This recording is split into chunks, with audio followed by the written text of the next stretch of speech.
First போட்டி என்னதுப்பா?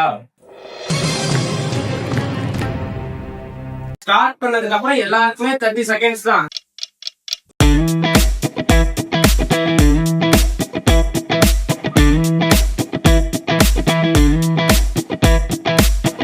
India river map இருக்கும், இன்னும் வந்து தமிழ்நாடு மேப் இருக்கும். 90 செகண்ட்க்குள்ள நீங்க அந்த 10 பிளேஸுமே நீங்க மார்க் பண்ணணும்.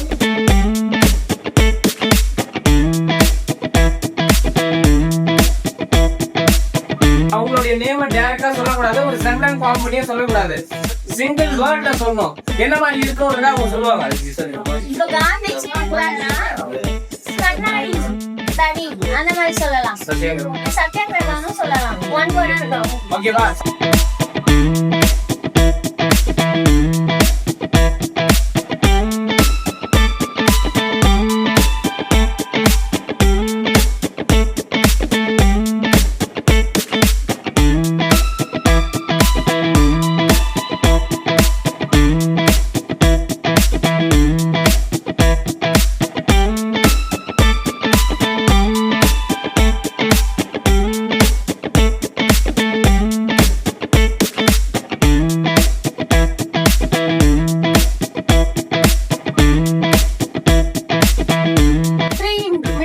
நீங்க மனல ஊதி படிக்கணும்.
மந்த்லி இப்படி வைக்கலாம்னா நீங்க எல்லாம் சொல்லுங்க.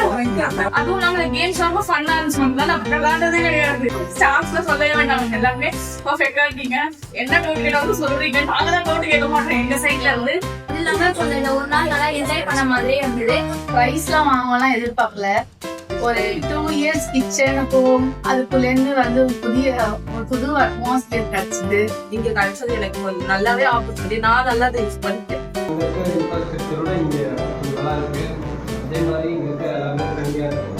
அதே மாதிரி நான் கேட்கறதுன்னா எனக்கு ஒரு ஸ்டடியர் எனக்கு வேணும். நான் ஃபெஸ்டிவல்ஸ் போனேன்னா ஃபெஸ்டிவல்ஸில் எனக்கு அந்த ஸ்டடியர் ரொம்ப முக்கியமே. ஏன்னா நான் ப்ராக்டிஸ் பண்ணணும். எனக்கு அது கிடைக்கல. எனக்கு வீட்டில் எனக்கு விசிட் இருந்துமே என்னால் ஃபாலோ பண்ண முடியாது. ஏன்னா எனக்கு வீட்டில் ஃபெஸ்டிவல் அதிகம், அதனால தான் ஃபாலோ பண்ண முடியல. எனக்கு வந்து ஒரு பெஸ்ட் அட்மாஸ்பியர்னால் இந்த ஸ்டடியர் எனக்கு ரொம்ப பெஸ்ட் அட்மாஸ்பியர்.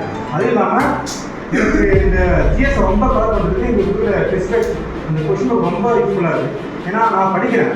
நான் வந்து ஒரு படிக்கிறேன்னா ஒரு எக்ஸ்பீரியன்ஸ் வீடியோ ஃபுல்லாக பார்த்துட்டு ஒரு புக்கை ரெஃபர் பண்ணி படிக்கிறேன். ஆனால் அதையும் தாண்டி ரிசோர்ஸ் அதிகமாக வருது. அப்படி வரும்போது எனக்கு என்னன்னா நான் அவுட் சோர்ஸ் அதிகமாக தெரிஞ்சுக்கிறேன். அதை இன்னும் கொஞ்சம் இம்ப்ளிமெண்ட் பண்ணுறேன். எனக்கு தேவையான தான் அப்படி பண்ணும்போது ரொம்ப யூஸ்ஃபுல்லாக இருக்குது. எல்லா டெஸ்ட்டும் நல்லா தான் போயிட்டு இருக்கு. நானும் படிச்சிருக்கேன், நிறைய கேதர் பண்ணிட்டு தான் இருக்கேன்.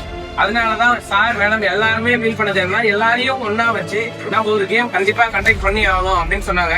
இந்த இடத்துல இந்த கேம் ஆரம்பிச்சு இதை ஒரு ஃபங்க்ஷனா கொண்டு வந்தது பிரியா மேடம் தான். ஸ்டார்டிங்ல இருந்து எண்டிங் இருக்கும் எல்லாமே பிரியா மேடம் தான் சொன்னாங்க.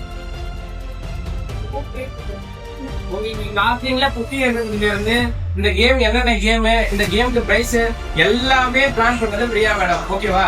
இது எல்லாத்தையுமே ஸ்டார்டிங்ல இருந்து எண்டிங் வரைக்கும் அவங்க மட்டும் தான். அவங்க நிறைய எஃபர்ட் போட்டாங்க இதுல. உங்களுக்கு எந்த டவுட் அப்படின்னாலும் நீங்க ஓப்பனா கேளுங்க. எந்த கிரிட்டிசிசம்னாலும் ஓப்பனா கேளுங்க. நீங்க பே பண்றீங்க, உங்களுக்கு ரைட்ஸ் இருக்கு. இந்த சப்ஜெக்ட் வந்து சரியில்லை அப்படின்னா நீங்க கேட்கணும். டிஎன்பிசி பேட்டர்ன் அப்படின்றது ஒரு எக்ஸாமுக்கும் மாறிட்டு இருக்கு. இந்த குரூப் ஏ கம்ப்ளீட்டா மாறிடுச்சு. நீங்க புக்கு வந்து 6 to 12 கம்ப்ளீட்டா நீங்க புக்கு படிச்சீங்கனாலும் அதுல இருந்து வர கொஸ்டின் பாத்தீங்கன்னா இந்த குரூப்ல 50 கொஸ்டின் தான் வந்து ஜிஎஸ் பார்ட் நான் சொல்றேன்.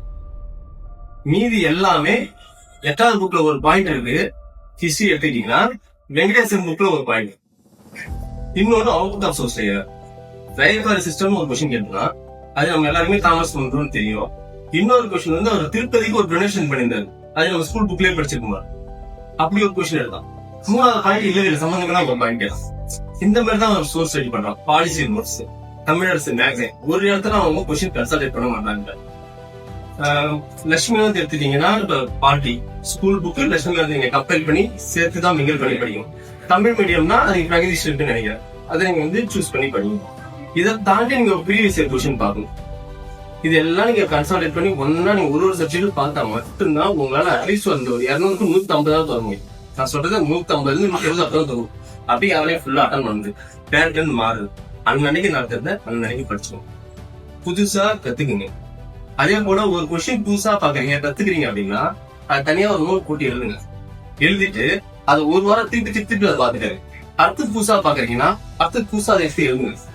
படிச்சதே திருப்பி படிச்சு கம்ஃபர்ட் ஜோன்ல இருக்காது. புதுசா கத்துக்கலாம். அடுத்தது போங்க. பேட்டர்னே ஸ்பிளிட் பண்ணுவோம். சோர்சஸ் பாத்தீங்கன்னா பிச்சு எழுதும். ஒரு கொஸ்டின்ல நான் சொல்றேன், ஒரே கொஸ்டின்ல இதுல 4 பாயிண்ட்டும் ஒரு இடத்துல இருக்கு. அப்படிதான் அந்த பேட்டர் இருந்துச்சு. அதுவும் நேற்று குரூப்பே ரொம்ப டஃபா இருக்கும். டைம் மேனேஜ்மெண்ட் இல்ல. 162 பக்கம் இருந்துச்சு. Reasoning 50 question, 150 question. நல்ல எக்ஸ்பீரியன்ஸ் இருக்கு. நான் தப்பு பண்ணா கரெக்ட் இன்கரெக்ட் தப்பு பண்றது அந்த பாதத்துல அந்த மாதிரி கொஸ்டின்ஸ் எல்லாமே மாறுது. அதெல்லாம் வந்து படிக்கிறது வந்து ரொம்ப சின்சியரா படிங்க. ஒரு நாளைக்கு 15 மணி நேரம் படிக்கிறீங்க அப்படின்னா டெய்லி 15 மணி நேரம் படிங்க. 10 மணி நேரம் படிக்கிறீங்கன்னா டெய்லி 10 மணி நேரம் படிங்க. உங்க மைண்ட் அது ஆட்டோமேட்டிக்கா நல்லா போயிடும். டைம் வேஸ்ட் பண்ண மாட்டேன். 2 நாள் நல்லா படிச்சுட்டு அடுத்த 4 நாள் சுத்தாது. இல்ல நீங்க 6 மணி நேரம் பிக்ஸ் பண்றீங்கன்னா அந்த 6 மணி நேரத்தை கன்சிஸ்டன்ட் நல்லா படிங்க. ஸோ டைம் மேனேஜ்மெண்ட் ரொம்ப முக்கியம். ஃபர்ஸ்ட்ல இருந்தே படிச்சுட்டே வரும். நீங்க போட்டி போடுற ஆள் யார் அப்படின்னு பார்த்தா ஏற்கனவே நல்ல எக்ஸ்பீரியன்ஸ்டு இருக்க கேண்டிடேட்ஸ் தான் போட்டி போடுவீங்க. ஏற்கனவே அவங்க குரூப்ல ஒர்க் பண்ணிட்டே இருப்பாங்க. அதை விட நல்ல வேகன்சில நல்ல ஒரு டிபார்ட்மெண்ட் எடுக்கலாம்னு சொல்லிட்டு திருப்பி எழுதுவாங்க. அவங்க என்ன பண்ணிடுறாங்கன்னா உங்களுடைய ஆப்பர்ச்சுனிட்டி அவங்க படிச்சுட்டு போயிடுறாங்க. திருப்பி அவன் நாளைக்கு வரவும் மாட்டான். இதோட நம்மளுக்கு கம்மியா அவங்களுக்கு பிடிக்காத ஒரு டிபார்ட்மெண்ட் கிடைக்குதுன்னா வர மாட்டாங்க. பட் ஆனா அவங்களுடைய ஆப்பர்ச்சுனிட்டி வச்சுருவாங்க. ஸோ நீங்க காம்பீட் பண்ண போற ஆள் வந்து எக்ஸ்பீரியன்ஸ்டு பர்சன்ஸ் தான் காம்பீட் பண்ண போறீங்க. அப்ப நீங்க அந்த அளவுக்கு நீங்க ஓடணும். இந்த இயர் வந்து நல்ல ஒரு ஆப்பர்ச்சுனிட்டி இருக்கு. குரூப் 1 வந்து குரூப் 2 ஆனா நீங்க அதிகமா உழைக்கணும். நம்ம நினைச்சுக்கிறோம் நம்ம படிக்கிறது ஓகே அப்படின்னு நினைச்சுக்கிறோம். இல்ல, நீங்க எவ்வளவு படிச்சாலும் போயிட்டே தான் பத்தவே பத்தாது. புதுசா தேடுங்க. இப்ப ப்ரீவியஸ் இயர் கொஸ்டின் எடுத்தீங்கன்னா அந்த டாபிக் எடுங்க. அந்த டாபிக் சம்பந்தமானதை திருப்பி எடுத்து அனலைஸ் பண்ணி அதை ஜெப்தா பண்ணீங்க. ஒரு டாபிக் அப்படி அனலைஸ் பண்ணுங்க. மார்க் அவங்க ஸ்பிளிட் பண்ணி கொடுத்துட்டான். ஒரு கடைசியா ஒரு 5 வருஷம் கொஸ்டின் எடுக்கணும். எடுத்துட்டு எந்த டாபிக் கீழே அதிகமா கொஸ்டின்ஸ் கேட்கறாங்க அப்படின்றத அனலைஸ் பண்ணுங்க. எல்லாம் நம்மளுக்கு கீ வந்து கையில இருக்கிறது ப்ரீவியஸ் இயர் கொஸ்டின் மட்டும்தான். ப்ரீவியஸ் இயர் கொஸ்டின் தான் கையில வச்சுங்க. அது இல்லாம உங்களுக்கு படிக்காது. எந்த டாபிக் எடுத்தாலும் ப்ரீவியஸ் இயர் கொஸ்டின் கையில வச்சு அவன் எதுல கேட்கறான் அப்படின்றது உங்களுக்கு தெரியும். ஏன்னா டிஎன்பிசி ஒரு புக் சோர்ஸ் எடுப்பான். அவன் எந்த புக்ல இருந்து எடுக்கலாம் நம்ம தெரிஞ்சுக்கிட்டா மட்டும்தான் நம்ம அடுத்தது நம்ம போகணும். பேட்டர்ன் திருப்பி சொல்றான், ஒரு முறை அப்டேட் ஆகுது. இந்த முறை நான் எழுதிட்டு வரும்போது போன வாட்டியே நல்லா எழுதிக்கலாம் போலியே அப்படின்ற ஃபீல் ஆகும். இந்த வாட்டி டஃப்னு சொல்றான். அசால்ட் ஆகுதுன்னா இந்த வாட்டி எனக்கு ஈஸியா தெரியும். அது டஃபா தான் தெரியும். அதனால அதுக்கு தகுந்த மாதிரி பையன் ரொம்ப சின்சியரா ஒரு நாள் நான் திருப்பி சொல்றேன். ஃப்ரீயா இருந்தா ஒரு நாளைக்கு குறைஞ்சது 10 to 12 நேரம் படிங்க. ஃபர்ஸ்ட் கஷ்டமா இருக்கும். ஆனா நீங்க கன்சிஸ்டன்டா ஃபாலோ பண்ண ஆரம்பிச்சீங்க அப்படின்னா ஈஸியா கொண்டு போகலாம். கண்டிப்பா கொண்டு போகலாம். ஆனா நீங்க ஃபாலோ பண்ணுங்க. சீக்கிரம் ரிசல்ட் ஆகும்னா அதான் பண்ணும். நான் 3 வருஷம் கழிச்சு ஆகும், 5 வருஷம் டைம் போயிட்டு இருக்கும். அது சுச்சுவேஷன் மாறும். அடுத்த 2 வருஷத்துல உங்க நிலைமை என்ன ஆகும் உங்களுக்கே தெரியாது. உங்க வீடு சுச்சுவேஷன் எப்படி இருக்கும் உங்களுக்கு தெரியாது. சோ நம்ம அதுக்கு தகுந்த மாதிரி நம்ம அடாப்ட் ஆகிட்டு நம்ம இருக்கிற வாய்ப்பை கரெக்டா பயன்படுத்தணும். 1 வருஷம் படிச்சாலும் 1 வருஷம் இதான் பிளான்.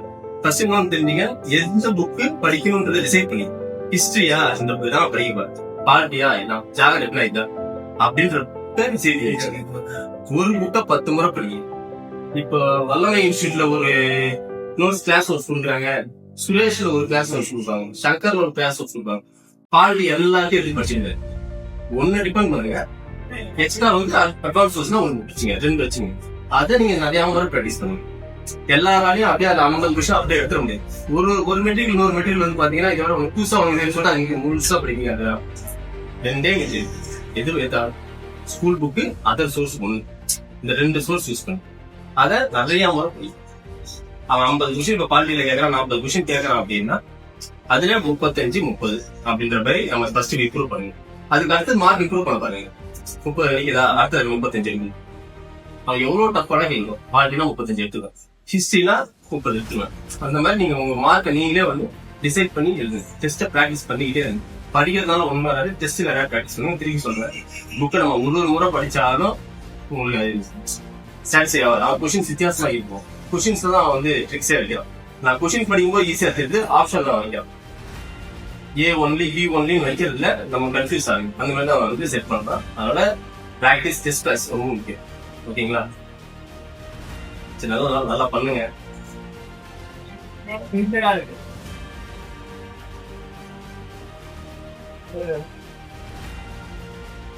அங்கே ஒர்க் பண்ணும்போது எனக்கு ரொம்ப பிடிக்காம தான் நான் ஒர்க் பண்ணேன். ஐடியில் ஒர்க் பண்ணும்போது ஆக்சுவலாக அது வந்து நான் வீட்டில் வந்து கம்பல் பண்ணதுனால தான் அங்கே ஒர்க் பண்ணிட்டு இருந்தேன். அதுக்கப்புறம் இங்கே வந்து வல்லமையில் தமிழுக்காக அந்த இது ரெக்குவயர்மெண்ட் போட்டிருந்தாங்க. நான் இங்கே வந்து இன்டர்வியூ கொடுத்துருந்தேன். கொடுத்ததுக்கப்புறம் இங்கே மார்னிங் பேட்சில் இருக்கிறவங்களுக்கு தான் நான் வந்து அப்போ இன்டர்வியூ வந்தப்போ எடுத்துகிட்டு இருந்தேன். ஸோ அப்போ எல்லாருமே வந்து நல்லா ஃபீட்பேக் சொன்னாங்க அப்படின்னு சொல்லிட்டு அதுக்கப்புறம் நான் வீட்டுக்கு போயிட்டு இருக்கும்போது மேமும் அன்னைக்கே கால் பண்ணி சொன்னாங்க. அதே மாதிரி ராஜேஷ் சாரும் வந்து ஃபீட்பேக் எல்லாருமே நல்லா இருக்கு அப்படின்னு சொன்னாங்க.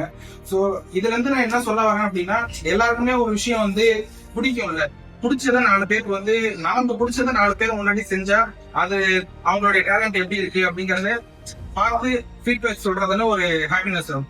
ஸோ அதே மாதிரி தான் நான் இந்த சப்ஜெக்ட்ல எனக்கு நம்ம பிடிச்ச ஒரு விஷயத்த செய்யறோம், அதுல வந்து 4 பேர் வந்து நமக்கு அது மூலயமா ஒரு ஃபீட்பேக் வந்து சொல்லணும் அப்படிங்கிற அந்த ஒரு விஷயம் வந்து எனக்கு ரொம்ப பிடிக்கும். அது வந்து எனக்கு ஏற்படுத்தி கொடுத்தது வல்லமை டீம் தான். ஸோ இவங்களுக்காக நான் இன்னும் என்னுடைய ஜேர்னியில இங்கே நான் எடுக்கக்கூடிய சப்ஜெக்ட் வந்து இன்னும் நல்லா வந்து முதல் போகணும். ஸோ அதை வந்து நல்ல முறையில பண்ணி கொடுப்பேன் அப்படின்ட்டு நான் சொல்லிக்கிறேன். எல்லாருமே ரொம்ப தேங்க்ஸ் சொல்லிப்பேன். ஏன்னா ரொம்ப டைம் ஆயிடுச்சு. நம்ம மார்னிங் ஸ்டார்ட் பண்ணி 1 டே ஃபுல்லா போயிடுச்சு. நீங்க இவ்வளவு நேரம் எல்லாருமே வெயிட் பண்ணி இதை ஃபுல்லாவே எங்களுக்கு பண்ணி கொடுத்ததுக்கு ஃபர்ஸ்ட் எல்லாருக்கும் தேங்க்ஸ். அப்புறம் நம்ம இதை பண்றதுக்கு எனக்கு கூட ஹெல்ப் பண்ணது நம்மளுடைய கோஆர்டினேட்டர்ஸ், நம்ம ஸ்டாஃப் எல்லாருமே பண்ணி கொடுத்தீங்க. நீங்க உங்களுக்கும் வந்து நான் ரொம்ப தேங்க்ஸ். ஏன்னா அவங்க இதை பண்ணி அவங்க எனக்கு சரியான கோஆபரேஷன் பண்ணல, நம்மளால இதை பண்ணிருக்கவே முடியாது. அதனால அவங்க எல்லாருக்குமே நம்ம ரொம்ப